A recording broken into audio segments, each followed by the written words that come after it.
নমস্কাৰ মৰমৰ ছাত্ৰ ছাত্ৰীসকল দুদিন আগতে দশম শ্ৰেণীৰ সমাজ বিজ্ঞানৰ ইতিহাস ভাগৰ যি ভিডিঅ' কৰিছিলোঁ এটা তৃতীয় অধ্যায়ৰ তাত বহুখিনি ছাত্ৰ ছাত্ৰীয়ে ৰেছপন্স কৰিছা সকলোখিনি ছাত্ৰ ছাত্ৰীক মই ধন্যবাদ জনাইছোঁ আজিও অলপ দেৰি আগলৈকে মোক বৰপেটাৰ আমাৰ নিজৰ জিলাৰে জোৰাৰাম পাঠক ছোৱালী হাইস্কুলৰ প্ৰতীক্ষা নামৰ এগৰাকী ছাত্ৰীয়ে মেছেজ কৰিছে আৰু তেনেকৈ বহুত ছাত্ৰ ছাত্ৰীয়ে মোক ইউটিউবতো কমেণ্ট কৰিছে গতিকে মোক যিসকল ছাত্ৰ ছাত্ৰীয়ে এইখিনিত মানে উৎসাহ যোগাইছে মোৰ ক্লাছটো বুজি পাইছে বুলি ভাবিছোঁ এইসকল ছাত্ৰ ছাত্ৰীক মই ধন্যবাদ জনাইছোঁ আৰু ছাত্ৰ ছাত্ৰীসকলে যাতে কিবা অসুবিধা থাকিলে মোক নিশ্চয় জনায় মই যিখিনি পাৰোঁ এইটো এটা ৰেকৰ্ডেড ক্লাছ কিবা ভুল ভ্ৰান্তি হ'ব পাৰে গতিকে সেইটো আওকাণ কৰি তোমালোকে কথাখিনি বুজিব চেষ্টা কৰা আৰু এইখিনিতে মই দুটা আজি কথা ক'ম তোমালোকক মোৰ ইউটিউব চেনেলত কিছুমান আৰ্টছ ষ্টুডেণ্টৰ কাৰণে ইম্পৰ্টেণ্ট ভিডিঅ' আছে এইবিলাকো মটিভেশ্যনেল হয় তোমালোকে চাব পাৰা যদি তোমালোকে ঘৰত এনেই থাকা কাৰণ আগতে টিকটক কিবা কিবি কৰিছিলে এতিয়া তোমালোকে মেট্ৰিক ষ্টুডেণ্ট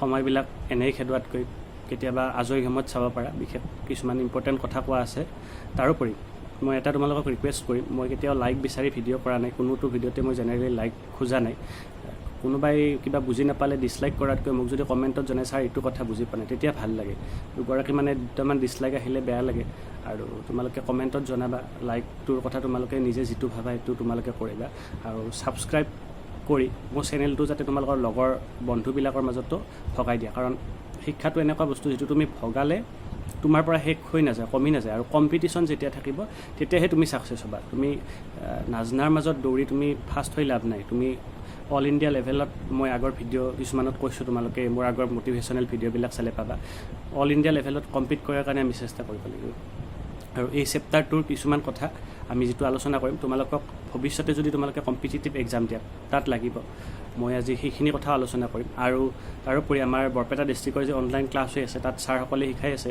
নেক্সট বুধবাৰে মোৰ বন্ধু শিক্ষক অজন্ত দাসে শিকাব তোমালোকক তেওঁ ভালদৰে প্ৰিপেয়াৰ কৰিছে ধুনীয়াকৈ প্ৰেজেণ্টেশ্যন বনাই মোক ইতিমধ্যে দেখাইছে গতিকে তোমালোকৰ নিশ্চয় ভাল লাগিব ইতিহাস ভাগৰ দ্বিতীয় পাঠটো মই আগতে এনেকুৱা মানে বৰপেটা ডিষ্ট্ৰিক্টৰ পৰা শিকাব লাগিব বুলি অৰ্ডাৰ অহা নাছিলে তাৰ আগতে মই এনেই কৰিছিলোঁ বহুত বেছি ভাল হোৱা নাছিল আৰু মই তেনেকুৱাকৈ টেকনিকেলি মানে চাউণ্ড নহয় কিবা কিবি কৰিব জাষ্ট ক্লাছ কৰাৰ নিচিনা তোমালোকক কথাবিলাক বুজাই দিম তোমালোকে বুজি ল'বা আৰু সেই আগৰ ভিডিঅ'বিলাক চালে তাতেও তোমালোকে কিবা অসুবিধা পালে মোক নিশ্চয় কমেণ্টত জনাবা আৰু আজি আমি বেছি দেৰি নকৰোঁ আমাৰ ইতিহাস ভাগৰ তৃতীয় অধ্যায়ৰ মানে দ্বিতীয় ভিডিঅ'টো আমি আৰম্ভ কৰোঁ ইতিমধ্যে তোমালোকক ব্ৰিটিছ বিৰোধী জাগৰণৰ কাৰণখিনিৰ উত্তৰ তোমালোকক দিছিলোঁ কিছুমান ছাত্ৰ ছাত্ৰীয়ে মোক এনচাৰবিলাক বিচাৰিছে মই নিশ্চয় দিব মানে চেষ্টা কৰিম হোৱাটছএপ যোগে হওক বা কিবা কৰি হওক আৰু তোমালোকে মই বাৰ বাৰ কৈছোঁ সমাজ বিজ্ঞানত তোমালোকে ভয় নাখাবা বিশেষকৈ সমাজ বিজ্ঞানত মাৰ্কছ কেৰি কৰা বেছি সহজ তোমালোকে অলপমান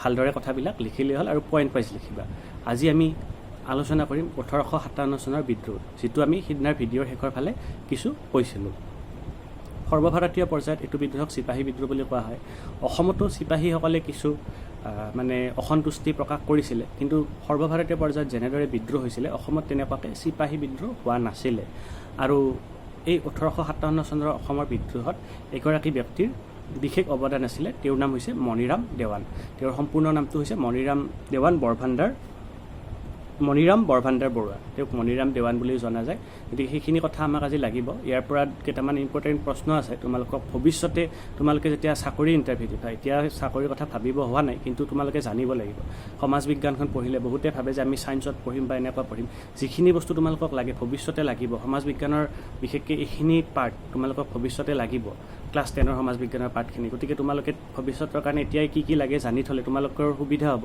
গতিকে ইয়াতে তোমালোকে ক্লাছ 9ত ভাৰতৰ চিপাহী বিদ্ৰোহটো তোমালোকে পাইছিলা ইয়াত আমি আলোচনা কৰিম তোমালোকে মোক আগতে এগৰাকী ছাত্ৰই মোক অনুৰোধ কৰিছিল নামটো পাহৰিলোঁ পেজ নাম্বাৰটো ক'বলৈ আজি আমি 44 পেজত তোমালোকে কিতাপ উলিয়াই ল'বা ভিডিঅ'টো পজ কৰি আৰু 44 পেজত অহা যিখিনি ইম্পৰ্টেণ্ট আমি কৈ যাম আলোচনা কৰিম আৰু মোৰ শিক্ষা পদ্ধতিটো অকণমান বেলেগ তোমালোকক জেনেৰেলি কথাখিনি অসমীয়াত লিখা প্ৰায় বুজি পাবা মই পঢ়ি কেনে বুজাই দিম তাৰোপৰি যিখিনি ইম্পৰ্টেণ্ট কথা তোমালোকক মই আণ্ডাৰলাইন কৰিব দিম তোমালোকে আণ্ডাৰলাইন কৰি ল'বা তাৰ পৰা কেনেকুৱা প্ৰশ্ন হ'ব পাৰে আমি আলোচনা কৰিম গতিকে ইয়াত কৈছে যে আধুনিক ভাৰত বুৰঞ্জীত 1857 চন এক বিশেষভাৱে উল্লেখনীয় বছৰ। যিকোনো প্ৰশ্ন উত্তৰ আহিলে লং কুৱেশ্যনত এটা প্ৰথম এনেকুৱা লাইন লিখিলে ভাল। ধৰা হ'ল অসমত 1857 চনৰ বিদ্ৰোহৰ মানে ভূমিকা কি বা কাৰণ কি, যে আধুনিক বুৰঞ্জীত এনেকুৱা 1857 চনৰ বিদ্ৰোহৰ ভূমিকা উল্লেখযোগ্য, এনেকুৱা এটা বাক্য লিখিব লাগে। তেতিয়া কি হয়, এনচাৰটো লিখোঁতে ডাইৰেক্ট কিছুমানে এনেকুৱাকৈ লিখে যে 1857 চনৰ বিদ্ৰোহৰ কাৰণসমূহ, ডাইৰেক্ট আৰম্ভ কৰিব নালাগে, অলপমান ইণ্ট্ৰ এটা দিব লাগে, 1 লাইন বা 2 লাইনৰ, বহুত বেছিও নহয়। চ' এইখিনি কথা তোমালোকে আণ্ডাৰলাইন কৰিব পাৰা। তাৰপিছত তোমালোকক মই পিছৰ বিশেষ মই নকওঁ, তোমালোকে ইম্পৰ্টেণ্ট কথাখিনিত চিন দিবা। ব্ৰিটিছ সাম্ৰাজ্যবাদী নীতি বুলি আছে 3 নম্বৰ লাইনত। সাম্ৰাজ্যবাদী নীতি মানে কি, ব্ৰিটিছে কেনেকৈ নিজৰ সাম্ৰাজ্যখন বহল কৰিব বিচাৰিছিলে, কেনেকৈ ভাৰতৰ বিভিন্ন ঠাই দখল কৰিব বিচাৰিছিলে। ব্ৰিটিছ সাম্ৰাজ্যবাদী বহুতকেইটা নীতি আছে, তাৰ ভিতৰত 2টা উল্লেখযোগ্য তোমালোকে আণ্ডাৰলাইন কৰিবা। এই 2টা তোমালোকক ভৱিষ্যতে চাকৰিৰ ইণ্টাৰভিউত তোমালোকে দেখিবাই, কোনোবা নহয় কোনোবা এটা ইণ্টাৰভিউত। এই 2টা হৈছে স্বত্ববিলোপ নীতি আৰু কৰদ মৈত্ৰী নীতি। এইটো বন্ধুত্বমূলক মিত্ৰতা নীতি বুলিও কিছুমান কিতাপত লিখা আছে। চ' ইয়াতে বশ্যতামূলক মিত্ৰতা নীতি বুলি লিখা আছে। চ' এই 3টা বশ্যতামূলক, কৰদ মৈত্ৰী, বন্ধুত্বমূলক মিত্ৰ, এই 3টা এটা শব্দই। গতিকে কেতিয়াবা প্ৰশ্নত মানে ভৱিষ্যতে চাকৰিৰ ইণ্টাৰভিউত বেলেগকৈ তোমালোকে পালে কনফিউজন যাতে নোহোৱা। ইংৰাজীত ছাবচিডিয়াৰী এলায়েন্স বুলি কয়, আৰু স্বত্ববিলোপ নীতিক ইংৰাজীত ডক্ট্ৰিন অফ লেফ্টছ বুলি কয়। চ' স্বত্ববিলোপ নীতি লৰ্ড ডেলহাউছিয়ে ষ্টাৰ্ট কৰিছিলে, আৰু যিটো মই ক'লোঁ বশ্যতামূলক মিত্ৰতা নীতি সেইটো লৰ্ড ৱেলেছলি। এইটো তোমালোকক 1 মাৰ্কৰ প্ৰশ্ন ভৱিষ্যতে লাগিব।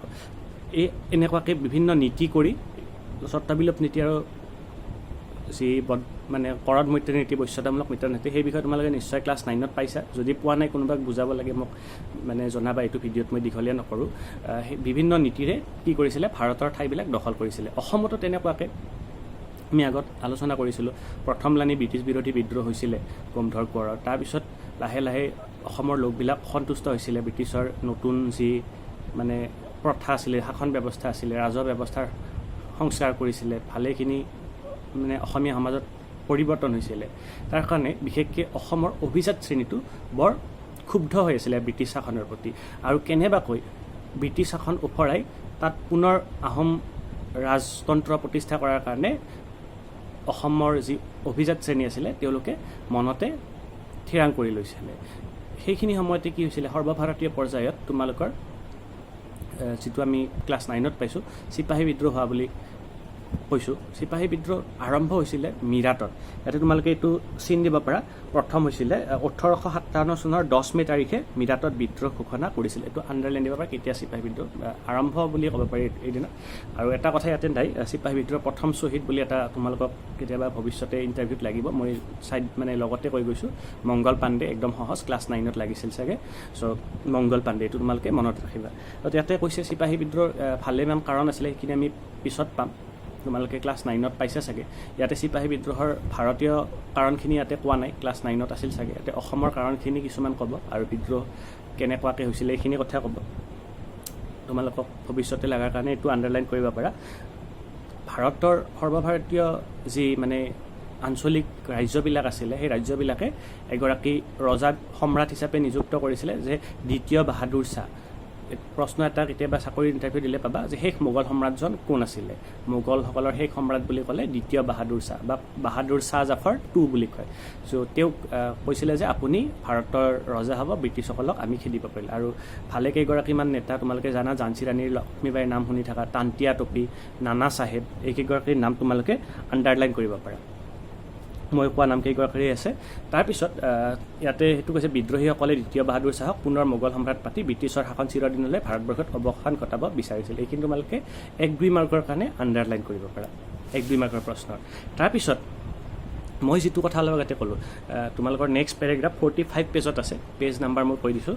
1857 চনত বিদ্ৰোহে অসমৰ অভিজাত শ্ৰেণীটোক ব্ৰিটিছ শাসন ওপৰে পুৰণি ৰাজতন্ত্ৰ প্ৰতিষ্ঠা কৰাৰ এক সোণালী সুযোগ প্ৰদান কৰিছিল। মই যিটো ক'লোঁ, ব্ৰিটিছক খেদি অসমত আহোম ৰাজতন্ত্ৰ প্ৰতিষ্ঠা কৰাৰ এক চান্স দিছিলে।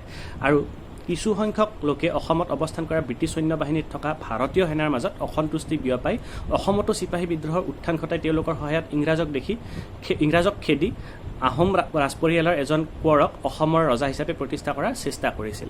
যিহেতু সৰ্বভাৰতীয় পৰ্যায়ত চিপাহী বিদ্ৰোহ হৈছিলে, অসমতো থকা চিপাহীবিলাক যিবিলাক মানে ভাৰতীয় চিপাহী আছিলে, ব্ৰিটিছৰ অধীনত চাকৰি কৰি আছিলে, মানে চিপাহী হৈ আছিলে, সিহঁতৰ মাজত অসন্তুষ্টিৰ সৃষ্টি কৰিছিলে। তোমালোকে 9ত পাইছিলা চাগে, গাহৰিৰ আৰু গৰুৰ চৰ্বিৰে তেল সনা কাৰ্টিজ এইবিলাক কথা পাইছিলে কাৰণত বিভিন্ন তেওঁলোকৰ মাজত অসন্তুষ্টি সৃষ্টি কৰি ব্ৰিটিছৰ বিৰুদ্ধে মানে বিদ্ৰোহ কৰাৰ কাৰণে উচতনি দিছিলে। এটা কথা তোমালোকে নোটছ এটা বনালে অসমৰ কথা ক'লে ব্ৰহ্মপুত্ৰ উপত্যকাৰ লগতে বৰাক উপত্যকাৰ কথাও লিখিব লাগিব, যিটো আমাৰ অসমতে বৰাক উপত্যকা। বৰাক উপত্যকাটো চিত্তাগঞ্জৰ পৰা অহা চিপাহীসকলে বিদ্ৰোহৰ সূচনা কৰিছিলে। এইটো লাইন তোমালোকে কিন্তু লিখিব লাগিব নোটছত, ইম্পৰ্টেণ্ট, তোমালোকে চিন দিবা। তাৰপিছত চোৱা, অসমত দুটা ৰেজিমেণ্ট আছে, এইটো সৰু প্ৰশ্ন আহিব পাৰে চিপাহীৰ। তাৰ ৰেজিমেণ্ট এটা আছিলে ডিব্ৰুগড়ৰ প্ৰথম আছাম লাইট ইনফেণ্ট্ৰি আৰু গুৱাহাটীৰ দ্বিতীয় আছাম লাইট ইনফেণ্ট্ৰি। এই দুটাত কিছু বিদ্ৰোহ হৈছিলে, ইয়াৰে চিপাহীবিলাকে কিছু অসন্তুষ্টি প্ৰকাশ কৰিছিলে। ইয়াতে কথাখিনি পিছৰ কথাখিনি চালে তোমালোকে গম পাবা কিছু অসন্তুষ্টি ব্যক্ত কৰা দেখা গৈছে, কিন্তু তেনেকুৱা হাৰত বিদ্ৰোহ হোৱা নাছিল যেনেকুৱা সৰ্বভাৰতীয় পৰ্যায়ত মানে ভাৰতবৰ্ষৰ অইন প্ৰান্তত চিপাহী বিদ্ৰোহ হৈছিলে। অসমত এতিয়া মই কৈছোঁ এই বিদ্ৰোহত বিশেষ ভূমিকা লৈছিলে মণিৰাম দেৱানৰ। ইয়াৰ পৰা তোমালোকৰ লং কুৱেশ্যন আহিব লগা হৈছে এইটো প্ৰশ্ন, অসমত চিপাহী বিদ্ৰোহ বা 1857 চনৰ বিদ্ৰোহত মণিৰাম দেৱানৰ ভূমিকা কেনেধৰণৰ। এইটো এটা ইম্পৰ্টেণ্ট প্ৰশ্ন হয়, লং কুৱেশ্যন। তোমালোকক ভৱিষ্যতেও তোমালোকে যদি হিষ্ট্ৰী পঢ়া লাগিব, এইখিনিৰ পৰা তোমালোকে কিছুমান কথা পাবা। মণিৰাম দেৱানে কি কৰিছিলে মই নোটছটো পিছত তোমালোকক কৈ দিম, প্ৰথমতে কেনেকুৱা কথাখিনি বুজাই দিওঁ। মণিৰাম দেৱান তেতিয়া কলিকতাত আছিলে। কলিকতাত ব্ৰিটিছক আৰ্জি দিব গৈছিলে যে অসমত, আৰ্জি মানে কি আৰু এপ্লিকেশ্যন টাইপৰ, মানে ক'ব গৈছিলে যে অসমত আহোম ৰাজতন্ত্ৰ প্ৰতিষ্ঠা কৰিব লাগে। কিন্তু তেতিয়া সৰ্বভাৰতীয় পৰ্যায়ত কি হ'ল, চিপাহী বিদ্ৰোহ হ'ল। 1857 চনৰ বিদ্ৰোহতে মণিৰাম দেৱানে ভাবিলে এই সুযোগতে অসমত আহোম ৰাজতন্ত্ৰ প্ৰতিষ্ঠা কৰা যাওক। প্ৰথমতে মণিৰাম দেৱান আহোম ৰাজতন্ত্ৰ প্ৰতিষ্ঠা কৰাৰ এইবিলাক কথা ভবা নাছিল, কিন্তু মই যে আগতে কৈছিলোঁ ব্ৰিটিছ বিৰোধী এটা জাগৰণ হৈছিলে, মণিৰাম দেৱানেও তেনেকুৱা ভালেমান কাৰণত ব্ৰিটিছ বিৰোধী হৈছিলে। আৰু সেই ব্ৰিটিছ বিৰোধী মণিৰাম দেৱানে কি ভাবিলে, অসমত আহোম ৰজা পুৰন্দৰ সিংহৰ নাতিয়েক নেকি, এক মিনিট, পুৰন্দৰ সিংহৰ নাতি কন্দৰ্পেশ্বৰ সিংহক অসমত মানে ৰজা পাতিব বুলি মনতে ভাবিলে। আৰু তেওঁক এই ক্ষেত্ৰত সহায় কৰিছিলে। ইয়াতে তোমালোকে এইখিনি আণ্ডাৰলাইন কৰিবা, মণিৰাম দেৱানৰ বিদ্ৰোহখিনি ইম্পৰ্টেণ্ট, পৰীক্ষাত ইয়াৰ পৰা প্ৰশ্ন আহে। পৰিকল্পনা মূলতে আছিল মণিৰাম বৰভাণ্ডাৰ বৰুৱা, যি মণিৰাম দেৱান নামেৰে জনপ্ৰিয় আছিল। যেতিয়া মিৰাটত প্ৰথমবাৰৰ বাবে ভাৰতীয় সৈন্যই বিদ্ৰোহ ঘোষণা কৰিছিল, মণিৰাম দেৱানে কলিকতাত বাহৰ পাতি আছিল। এজন আহোম ৰাজকোঁৱৰৰ হাতত শাসনভাৰ প্ৰদান কৰি উজনি অসমৰ কিছু অংশত আহোম ৰাজতন্ত্ৰ প্ৰতিষ্ঠা কৰাৰ উদ্দেশ্যে তেওঁ কলিকতালৈ ব্ৰিটিছ চৰকাৰক এখন আৰ্জি পেছ কৰিবলৈ গৈছিল, যিখিনি কথা মই কৈছোঁ।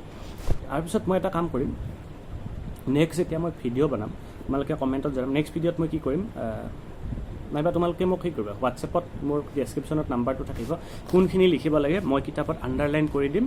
তোমালোকে হোৱাটছএপত মোক মেছেজ কৰিলে মই হোৱাটছএপত তোমালোকৰ ফটোখিনি উঠাই দিম। মানে টেকনিকেলি ইমান মই নাজানো কেনেকুৱাকৈ কৰিব লাগে এডিট, আৰু ভিডিঅ'টো কম্প্ৰেছ কৰোঁতে বহুত সময় যাব, তোমালোকৰ নেট যাতে বেছি নাযায়। গতিকে মই এনচাৰটো কি কৰিম, তোমালোকক যিখিনি লিখিলে হয় লং কুৱেশ্যনৰ মই আণ্ডাৰলাইন কৰি তোমালোকক হোৱাটছএপত যিবিলাকক লাগে মই দি দিম। হোৱাটছএপত মোক মেছেজ কৰিলে হ'ল। তাৰপিছত কৈছে যে মণিৰাম দেৱানক এই ক্ষেত্ৰত কলিকতাত এগৰাকী বঙালী সম্প্ৰদায়ৰ লোকে সহায় কৰিছিলে। তেওঁৰ নামটো ইম্পৰ্টেণ্ট, মধু মল্লিক নামৰ এজন বাঙালী মুক্তিয়াৰ। এওঁ লগ লাগি তেওঁ কি কৰিছিলে, অসমতো ব্ৰিটিছ বিৰোধী আন্দোলন কৰিব চেষ্টা কৰিছিলে, ষড়যন্ত্ৰ কৰা বুলি কৈছে। তাৰপিছত কেইগৰাকীমান নাম অসমত মানে এই 1857 চনৰ বিদ্ৰোহত আগভাগ লোৱা কেইগৰাকীমান নেতাৰ নাম তোমালোকে জানিব লাগিব। বহুত কেইগৰাকী মই নাম নকওঁ, তোমালোকে পৰীক্ষাত মাত্ৰ 3 গৰাকীমানৰ নাম লিখিলেই হ'ব। তোমালোকক ইম্পৰ্টেণ্ট নামকেইটা, মানে ইম্পৰ্টেণ্ট মানে কি অলপ সহজ নামকেইটা কৈছোঁ যাতে তোমালোকে টান নকৰা। তোমালোকে বাহাদুৰ গাঁওবুঢ়াটো লিখিবা। তাৰপিছত পিয়লি বৰুৱা, যিহেতু মণিৰাম দেৱানৰ লগত পিছত একেলগে ফাঁচি দিয়া হৈছিলে, এওঁৰ নামটো লিখিবা। তাৰপিছত ফৰ্মুদ আলী নামটো লিখিব পাৰা, আৰু লুটিৰাম বৰুৱা, মায়াৰাম নাজিৰ, এই দুটাৰ যিকোনো এটা নাম তোমালোকে লিখিবা, যিটো তোমালোকৰ সহজতে মনত থকা যেন পোৱা। আৰু এই নামকেইটা তোমালোকে মানে আণ্ডাৰলাইন কৰি দিবা। তোমালোকৰ কলা পেনেৰে লিখিব লাগে, ব্লেক ইংক, তাতেও তোমালোকে ব্লেক ইংকেৰে লিখিলেও তোমালোকে তলত ব্লেক ইংকেৰে আণ্ডাৰলাইন কৰি দিবা এইকেইটা নাম, যেতিয়া লং কুৱেশ্যনটোত লিখিবা এনচাৰ। তাৰপিছত কৈছে যে এওঁলোকে মণিৰাম দেৱানৰ যিটো ইচ্ছা আছিলে যে অসমত কন্দৰ্পেশ্বৰ সিংহক পুনৰ ৰজা পতা যাওক, আহোম ৰাজতন্ত্ৰ প্ৰতিষ্ঠা কৰা যাওক, তেওঁক সঁহাৰি জনাইছিলে। আৰু এনেকুৱাকৈ ঠিক হৈছিলে যে আহোম কৰক কি কৰিছিলে, ইয়াতে এইখিনি কথা তোমালোকে গোটেইখিনি ভালদৰে পঢ়ি চাবা কিতাপত। মই লাইন বাই লাইন পঢ়িলে ভিডিঅ'টো মানে দীঘল হৈ যাব, সেইকাৰণে মই পঢ়ি দিয়া নাই। ইয়াতে কৈছে আহোম কোঁৱৰ কন্দৰ্পেশ্বৰ সিংহৰ অধীনত অসমৰ চিপাহীসকলে বিদ্ৰোহ কৰিব বুলি ঠিক কৰা হৈছিলে, আৰু মণিৰাম দেৱানে অস্ত্ৰ শস্ত্ৰ লৈ কলিকতাৰ পৰা আহিব বুলিছিল। কিন্তু এইখিনিতে এটা ডাঙৰ ঘটনা হ'ল।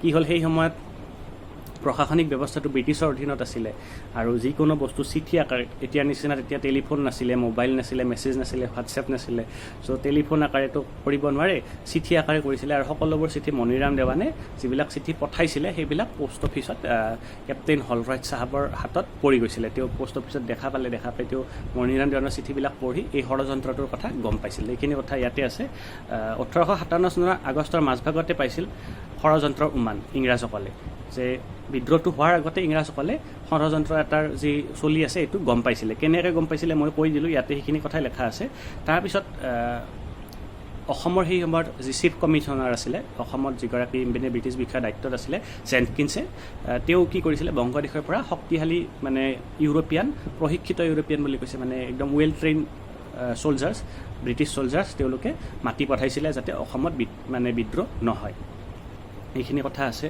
তাৰপিছত কৈছে 1857 চনৰ আগভাগত কি কৰিছিলে হলৰাইডে মই যিখিনি কৈছোঁ কেপ্টেইন হলৰাইট চাহাব বুলি কয় কিছুমান কিতাপত তেনেকুৱাকৈ আছে তেওঁ মণিৰাম দেৱানৰ চিঠিকেইখন পঢ়ি ষড়যন্ত্ৰৰ গোটেই কথা গম পাইছিলে আৰু কেপ্টেইন লৌডাৰ এইটো নামো তোমালোকে চিনি দিব পাৰা তেওঁ এটা ব্ৰিটিছ ফৌজৰ সৈতে যোৰহাটত উপস্থিত হৈছিলে যোৰহাটত উপস্থিত হৈ তেওঁ কি কৰিছিলে কন্দৰ্পেশ্বৰ সিংহ যিগৰাকীক ৰজা পাতিম বুলি ভাবিছিলে তেওঁ গ্ৰেপ্তাৰ কৰিছিলে আৰু আলিপুৰ কলিকতাৰ আমাৰ অসমৰ সীমান্ততে আলিপুৰত জেলত থোৱা হৈছিলে আৰু কন্দৰ্পেশ্বৰ সিংহক গ্ৰেপ্তাৰ কৰাৰ পিছত মণিৰাম দেৱানকো কলিকতাত গ্ৰেপ্তাৰ কৰি কি কৰা হৈছিলে তেওঁক ষড়যন্ত্ৰৰ মূল নায়ক হিচাপে চিহ্নিত কৰি দোষী সাব্যস্ত কৰা হৈছিলে আৰু তেওঁক প্ৰথমে আলিপুৰৰ জেলত থৈছিলে পিছত যোৰহাটলৈকে অনা হৈছিলে আৰু পিছত পিয়লি বৰুৱাৰ লগত ফাঁচি দিয়া হৈছিলে এইখিনি কথা তোমালোকে তলৰ কথাখিনিত পাবা কেপ্টেইন হলৰাইডে বিশেষভাৱে গঠিত বিচাৰপীঠৰ দ্বাৰা মণিৰাম দেৱান আৰু পিয়লি বৰুৱাক ইংৰাজৰ বিৰুদ্ধে কৰা ষড়যন্ত্ৰৰ বাবে দোষী সাব্যস্ত কৰে আৰু ফাঁচীৰ হুকুম জাৰি কৰে তেওঁলোকৰ ফাঁচি দিয়া চনটো তোমালোকে তাৰিখটো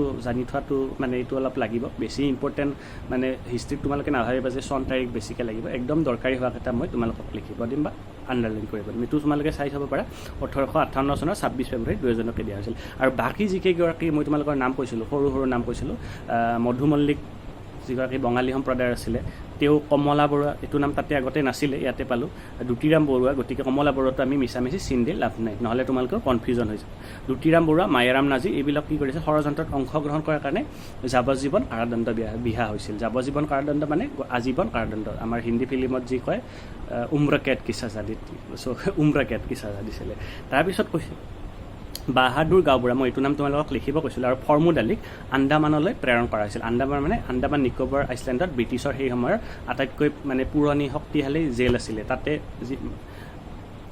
কি কৰিছিলে যিমান মানে বিদ্ৰোহী আছিলে বিদ্ৰোহীবিলাকক সেই জেল স্থাপন কৰাৰ আগতে আন্দামানত এনেকুৱাকৈ থৈছিলে যাতে কোনো মানুহে সিহঁতৰ পৰা তাৰে পৰা আনিব নোৱাৰে কমিউনিকেশ্যন বন্ধ কৰি দিয়ে তেনেকুৱাকৈ তোমালোকে পিছত মানে 1857 চনৰ বিদ্ৰোহৰ বহুকেইগৰাকী নেতাক তেনেকুৱাকৈ আন্দামানত থৈছিলে বাহাদুৰ শ্বাহ জাফৰক ৰেংগুনলৈকে দেশান্তৰ কৰা হৈছিলে এনেকুৱা বহুত কথা তোমালোকে 1857 চনৰ বিদ্ৰোহৰ কথা তোমালোকে পাবা আৰু ভৱিষ্যতে যদি হিষ্ট্ৰী তোমালোকে পঢ়া তেনেহ'লে আৰু ভাল তোমালোকে কথাবিলাক ডিটেইলছ পাবা মই ইয়াত বেছি দীঘলীয়া নকৰোঁ তাৰপিছত চোৱা প্ৰথমে কি কৰিছিলে আৰু যিবিলাক চিপাহী মই কৈছিলোঁ নহয় দুটা ৰেজিমেণ্ট আছিল সেই চিপাহীকো কিছু শাস্তি দিয়া হৈছিলে কাৰাদণ্ড দিয়া হৈছিলে শাস্তি বিহা হৈছিলে অলপমান এটা লাইন লিখিলে হ'ব বহুকেইগৰাকী মানে বিদ্ৰোহত অংশগ্ৰহণ কৰা নেতাৰ বাজেয়াপ্ত কৰা হৈছিলে তেওঁলোকৰ সম্পত্তিবিলাক বাজেয়াপ্ত কৰা হৈছিলে কিন্তু ইয়াত এটা কথা কৈছে কন্দৰ্পেশ্বৰ সিংহ যিহেতু নাবালক আছিল নাবালক মানে জুভেনাইল তোমালোকে শব্দ এটা শুনা